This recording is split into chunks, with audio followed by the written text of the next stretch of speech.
ओम नमो भगवते वासुदेवाय। ओम नमो भगवते वासुदेवाय। ओम नमो भगवते वासुदेवाय। ओम अज्ञानतिमिरान्धस्य ज्ञानाञ्जनशलाकया चक्षुरुन्मीलितं येन तस्मै श्रीगुरवे नमः। श्रीचैतन्यमनोभीष्टं स्थापितं येन भूतले स्वयं रूपकदा मह्यं ददाति स्वपदान्तिकं। वन्देऽहं श्रीगुरु श्रीयुतपदकमलं श्रीगुरून् वैष्णवांश्च श्रीरूपं साग्रजातं सहगण रघुनाथनित्यं सजीवं साद्वैतं सावधूतं परिजनसहितं कृष्णचैतन्यदेव श्री राधा कृष्ण पादं सहगण ललिता श्री विशाखा नित्यं। नमो विष्णुपादाय कृष्णप्रेष्ठाय भूतले श्रीमते भक्तिवेदांत स्वामिनिति नामिने। नमस्ते सारस्वती देवे गौरवाणी प्रचारिणे निर्विशेषा शून्यवादी पाश्चात्य देशतारिणे।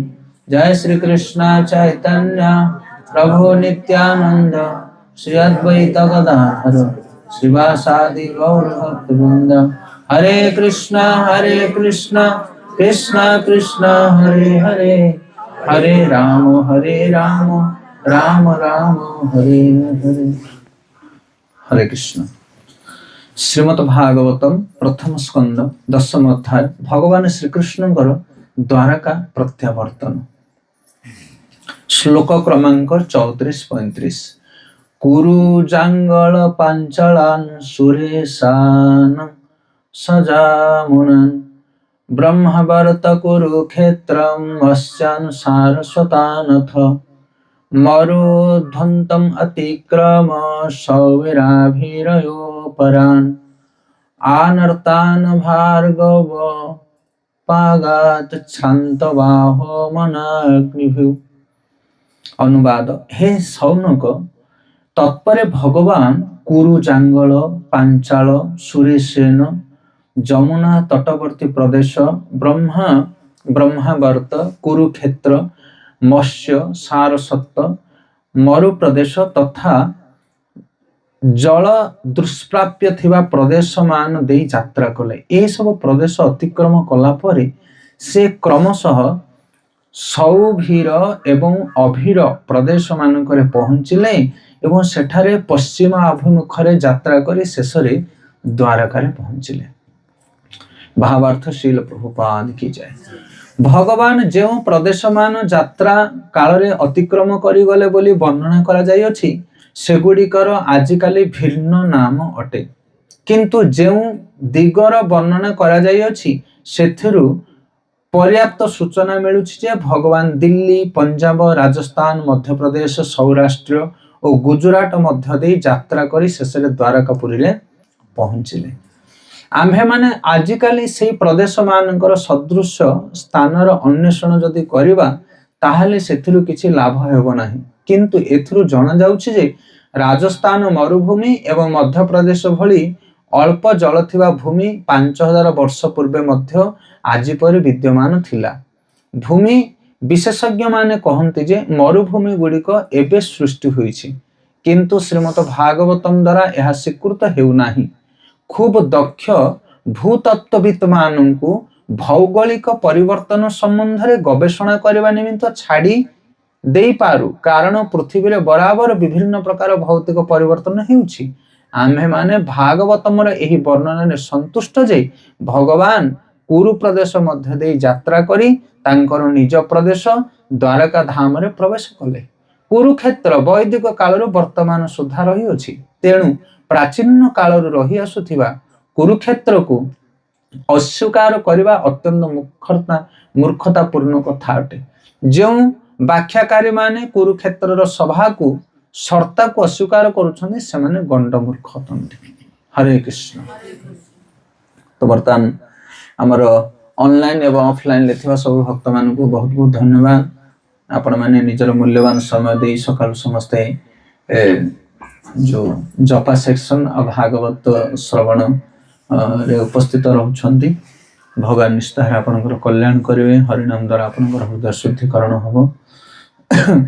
तो आज आम पाठ करुचे ये जो श्रीमद भागवत महापुराण दशम प्रथम स्कंदर दशम अध्याय जो थे भगवान कृष्ण द्वारकापुरी को प्रत्यावर्तन करुछंती कोठू हस्तिनापुर हस्तिनापुर धर्मराज युधिष्ठिर राजा हवा पर को थैथान सुंदर भाव व्यवस्था कराई भगवान द्वारका को प्रत्यावर्तन करुछंती एवं द्वारकापुरी हस्तिनापुर नरी नारी माने भगवान कृष्ण को विरह पीड़ित हो बड़ कष्ट विदाय दौरान एवं पुरर नारी माने समस्ते छात उपर उपवेशन कर भगवान को विषय गुणगान कर शुणुले एवं तापरे पांडव माने युधिष्ठिर महाराज तांकर अनेक गुड़े सैन्य सामंत को लेकिन जाउछंती भगवान कृष्ण को सुरक्षा पाई जदियो कृष्ण होचंते सर्वशक्तिमान तथापि युधिष्ठिर महाराजंकर ए जो स्नेहिल स्वागत एवं विदाय को से आदर रे ग्रहण करुछंती तापर धीरे धीरे भगवान कौन कर हस्तिनापुर को परित्याग करी विभिन्न प्रकार देश प्रदेश भितर प्रवेश ही रथ को लेकिन जाउछंती कोठी जाके पहुंचंती द्वारका को जाउछंती। तो एठी ए श्लोक रे हम पढुछे कि शौनक ऋषि को शौनकादि ऋषि मुनि मान को सुत गोस्वामी नैमिषारण्य कथा कहउछंती तेणु कहउछंती हे शौनक तत्पर भगवान कुरु जंगल आजिकल जोटा शिल प्रभुपाद कहउछंती जमिति हमर बिहार राजस्थान जो जगार मरु अंचल थिला पानी अभाव थिला से सब स्थान वर्णना कराई भागवत रे। तो से सब प्रदेश को देई कारण दिल्ली भगवान बाहर ना दिल्ली होची हस्तिनापुर आउ सेठू बाहर की से कौन कर पंजाब देकी धीरे धीरे जाके द्वारका रे पहुंचुछंती एबे भी आपण माने जाउछंती द्वारकाधीश दर्शन करिया पई ना नहीं गुजरात रो सीमावर्ती अंचल रे द्वारका समुद्र कूल रे अवस्थित। तो ए भली भाव रे 5000 वर्ष पूर्वे मध्ये सब थिला भगवान कृष्ण जतले लीला करुथिले सेही समय रे मध्य मरुभूमि थिला सहारा मरुभूमि जो बाट देकी भगवान जायथिले आउ सेथे वर्णना आसी किछि जल अभाव आउ अल्प जल थिबा स्थान मरु अंचल आदि को गति करी करी भगवान से रास्ता देके जायथिले। शिल प्रभुपाद कहउछन्ते कि आजिकल वैज्ञानिक माने भूतत्व व्यक्ति माने से माने जदियो ए भूमि विषय किछि तर्जमा पर्यालोचना करंती किछि किछि ज्ञान प्राप्त होंती किंतु भागवतम होछि परम सत्य भागवतम रे जो सत्य दिया जायछि ताकू जणे आदर पूर्वक एवं विश्वासर सहित ग्रहण करबा दरकार। किंतु आजिकल आधुनिक समाज रे वैज्ञानिक माने मध्य किछि किछि जिंस उद्भावन करूछन्ती किंतु दुखर कथा सेमानकर अल्प ज्ञान हेतु सेमाने किछि किछि जिंस उद्भावन करन्ती आ किछि करि पारंती नाही।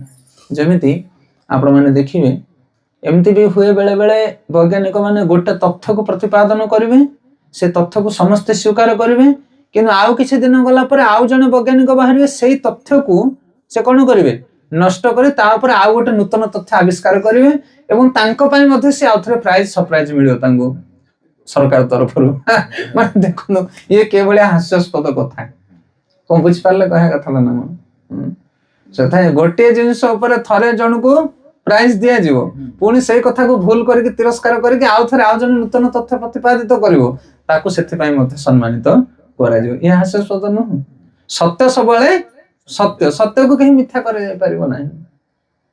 किंतु भागवतम रे जो सत्य वर्णना करा जाय छै ता चिरकाल पर्यंत सत्य ताकू केही हेले केबे मिथ्या करि परिबे नाही।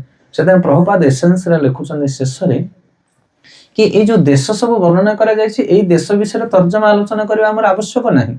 आमे केवल एई श्लोक रे एति कि बुझिबा कि सेही समय रे मध्य 5000 वर्ष पूर्वे मध्य ए भारत भूमि थिला आ एई भली भाव रे मरु अंचल बा जल अभाव अंचल थिला भगवान से स्थान देके जायथिले आ सेही समय रे मध्य कुरुक्षेत्र महाभारत आदि युद्ध हेइथिला जहा को आमे एबे भी कुरुक्षेत्र बोली कहू। कुरुक्षेत्र को जानती अनेक सब तीर्थ भ्रमणकारी माने सेथा आको अस्वीकार करबा कथा नुहे। रामचंद्रंकर लीला भगवान कृष्णचंद्रंकर लीला परशुरामंकर लीला से जो भगवान मैंने आसिक लीला कर एबे भी सब कीर्तिकलाप भारत में विद्यमान अच्छी अच्छी कि नहीं अनेक अनेक स्थान भगवान नरसिंहदेव लीला अहोबिलम आप जानतु केबे सेठी देखिए भगवान नरसिंहदेव सब कीर्तिकलाप रही। तो प्रभुपाद कहते कि जो माने भगवान अवतार आर लीला को अस्वीकार करती से गंड मूर्ख बोली कहुए। बरं विज्ञान किछि किछि तथ्य को आम अस्वीकार करूँ किंतु शास्त्र तथ्य को जो मैंने अस्वीकार करते से एक नंबर मूर्ख पाखे किसी बुद्धि नहीं। तो से विश्वासर सहित आम कृष्ण भक्ति को ग्रहण करने दरकार शास्त्र सिद्धांत को मानि नवा दरकार। थरे शिल प्रभुपाद को जड़े व्यक्ति पचारे वृंदावन कहले प्रभुपाद आपण समस्त को कहते माछ मांस पियाज रसुण छाड़ी दियो भगवान नाम जप कर भक्ति आचरण कर साधा सीधा जीवन अतिबाहित कर सात्विक जीवन साधु जीवन शास्त्र सब सत्य जदि आम शास्त्र को न मानिबा ताहले परवर्ती समय आम कष्ट पाइबा नरक को जीवा ये सब कौन सत्य हरि बोल। प्रभुपाद कहले कहीं तुम्हें कौन सत्य भावुनु ना ना मु भावुची जदि ये सब सत्य है नथिबो मिछ होइथिबो ताहले तुम जीवन सब बेकार हे गला। प्रभुपाद कहले कौन आम जीवन बेकार हो गला ना तुम आ किसी ऐश कर पारलनी जीवन रे आनंद पाई पारलनी जीवन रे शुक्ला जीवन अतिबाहित है तुम आम देख खाऊचु पीऊचु मजा मस्ती करूचु जदि नरक थिबो पाप होइथिबो बोले दुख भोग करिवो किंतु जदि शास्त्र सब भूल होइथिबो ताहले तुम जीवन बेकार हो गला। प्रभुपाद कहले ना शास्त्र भूल हेले मध्ये आम जीवन आमे ठीक रे बंचुचे। जेमते उदाहरण स्वरूप आज सकाळे आमे पढुथले जपा सेक्शन ले भक्त मान जीवन केते आनंददायक काले प्रभुजी कहते से क्लास देला बेले आमे जीवनटा एक माछ मांस छाड़ी पियाज रसुण छाड़ी भगवान को प्रसाद लगे कि भोग लगे खाऊचे कौन नीरस अच्छे से स्वाद नहीं। आउ साधारण लोक मैंने बाहर तेल मसला विभिन्न प्रकार नॉनवेज खाद्य खाई केते प्रकार बीमार केते कष्ट जीव मान को हत्या कर नृशंस मन वचन शरीर केते प्रकार हिंस्रता जागृत होची। मद्य मांस खाई देखो केते हैरान लोक मैंने होचंदे परिवार लोक जमिति हैरान गाँव रे सेमिति हैरान निजे मध्य विभिन्न प्रकार बीमार से माने कोन सुख रे अछंदी तेल मसला राग चटपटी जिंस खाई लोक खुशी रे अछंदी ना साधा सीधा खाई लोक खुशी रे अछंदी। सेथि पई से प्रभुपाद कहले शास्त्र भूल हेथिले मध्य शास्त्र कल्पना हेथिले मध्य जो माने शास्त्र सिद्धांत अनुसार चलुछंदी से मानको जीवन प्रकृति रे आनंदमय। एबे भी देखो तुम जाकि गोटे भक्त परिवार को जाओ गोटे अभक्त परिवार को जाओ जाकि घरे बसिकी देख प्रकृति किए सुख रे अछि। अभक्त जो माने से घर दुर्गंध से साजसजा नहीं घरे किंतु भक्त जो माने परिष्कार परिच्छन्न सकाळ पाइले धूप दीपर महक घर सुवासित घर परिष्कार वस्त्र व्यवहार आचरण कुभाषा से माने कहिबे नहीं अन्य को सब सम्मान देवे शास्त्र को मानुछंदी से माने किंतु जो माने शास्त्र मानते ना असुर भली जीवन यापन करेंगे से माने तुम्हें कौन कौच शास्त्र न मानिबा लोक सुखरे अच्छी बोली। आ प्रभुपाद कहले जदि शास्त्र ठीक हेथिबो जदि शास्त्र सब कथा सत्य हेथिबो ताहले तमर कौन हबो हरिबो जतिके पाप करिस तमर अवस्था कौन हबो सेथे सावधान शास्त्र मिथ्या हेले मध्ये आमे भलरे अछु शास्त्र सत्य हेले मध्ये आमे आउरी भलरे अछु। आ जे शास्त्र को न माने सी एबे भी कदर्य जीवन यापन करूची आ मृत्यु पर मध्य बहु कदर्य जीवन यापन करिवो। सेथि पई एई श्लोक रे एसेंस होचे सार श्री प्रभुपाद कहउछन्दी कि आमे शास्त्र को सबवाले गंभीरता पूर्वक ग्रहण करबा दरकार आ शास्त्र होचे परम सत्य। हरे कृष्ण कृष्ण कृष्ण हरे हरे हरे राम राम राम हरे हरे।